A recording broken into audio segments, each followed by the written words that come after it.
Nous avons commencé à faire porte-à-porte pour visiter les gens à la maison, spécifiquement les gens qui ne peuvent pas sortir pour chercher le soin, pour offrir un paquet de soins compréhensifs beaucoup plus concentré sur les gens âgés qui ne peuvent pas bouger et les disabled people, les gens qui sont handicapés.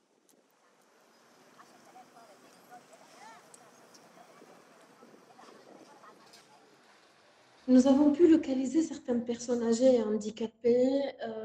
Un parmi ces gens-là, elle avait 95 ans.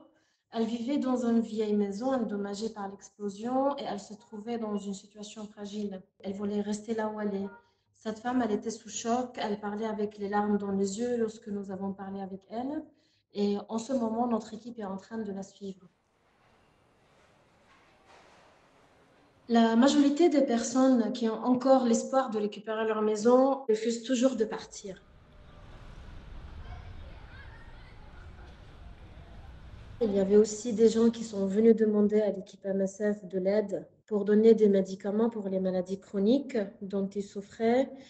Il y a plusieurs raisons pour lesquelles en fait la maladie chronique devient une urgence ici dans le pays en ce moment. Il y a la pénurie de médicaments et du manque d'argent pour les acheter partout dans les pharmacies.